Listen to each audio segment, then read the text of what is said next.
4월 14일 수요일. 가족의 신앙이 온전하면 소명의 길도 안전합니다.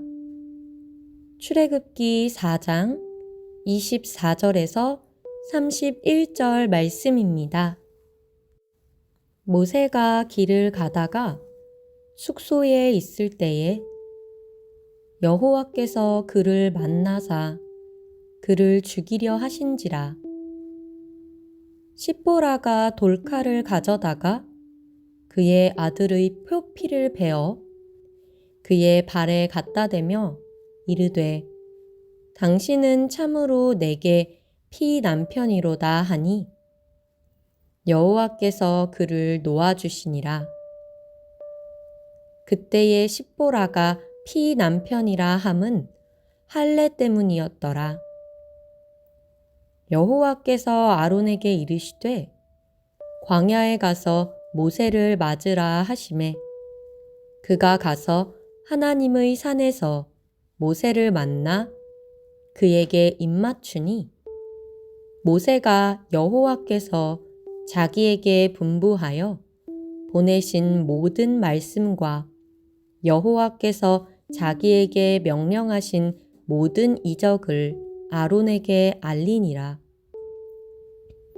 모세와 아론이 가서 이스라엘 자손의 모든 장로를 모으고 아론이 여호와께서 모세에게 이르신 모든 말씀을 전하고 그 백성 앞에서 이적을 행하니 백성이 믿으며 여호와께서 이스라엘 자손을 찾으시고 그들의 고난을 살피셨다 함을 듣고 머리 숙여 경배하였더라. 오늘의 말씀 요약.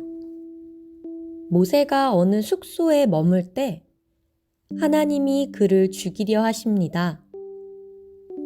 십보라가 돌칼로 아들의 표피를 자르자 하나님이 모세를 놓아주십니다.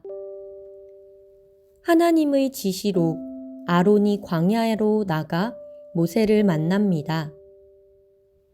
하나님이 모세에게 하신 모든 말씀을 아론이 이스라엘 백성에게 전하니 그들이 듣고 하나님께 경배합니다. 하나님이 모세를 죽이려 하시다. 소명의 길을 가고 있는 모세를 하나님이 갑자기 공격하신 것은 구약 성경의 난해 본문 중 하나입니다.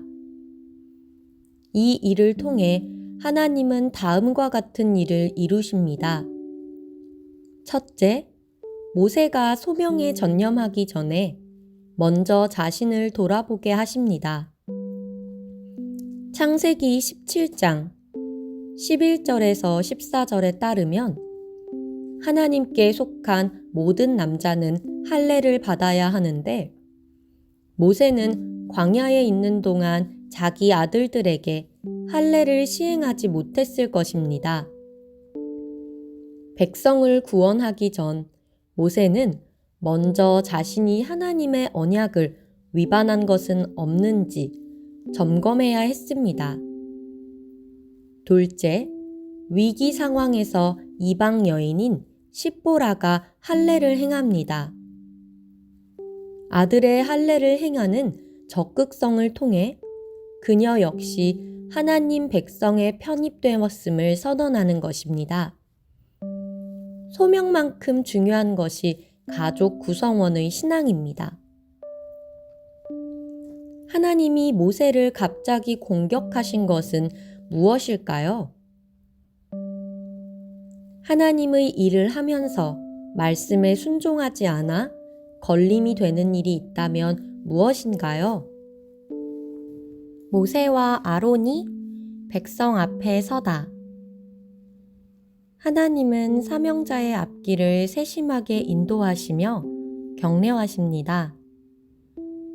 아들의 할례로 위기를 모면하고 가족 구성원의 신앙이 새롭게 된 후 모세는 하나님의 세심한 배려를 경험합니다. 먼저 그의 형 아론을 하나님의 산에서 만납니다. 시간을 가늠해 볼 때 하나님이 모세를 부르실 무렵 아론도 부르신 것 같습니다. 사역 시작 단계에서 소명의 동반자를 얻는 것은 큰 힘이 됩니다. 모세의 우려와는 달리 하나님의 구원 계획을 듣고 이적의 증거를 본 장로들과 백성은 하나님을 경배합니다. 구원이 이루어지기까지 크고 작은 굴곡을 경험하겠지만 사역의 첫 순간에 모두에게 환영받는 것은 사명자의 마음을 담대하게 만듭니다. 소명의 첫걸음을 뗀 모세에게 하나님이 베푸신 세심한 은혜는 무엇인가요? 내가 최근에 경험한 하나님의 세심한 은혜는 무엇인가요? 오늘의 기도. 하나님이 그분의 일꾼에게 요구하시는 것은 온전한 순종임을 깨닫습니다. 날마다 제 심령과 언행을 말씀에 비추어 주님의 길을 걷는데 합당한지 살피게 하소서. 부르심의 자리마다 격려하시고 힘을 주시는 하나님의 손길을 기억하며 담대히 믿음의 길을 걸어가게 하소서. 예수님의 이름으로 기도드렸습니다. 아멘.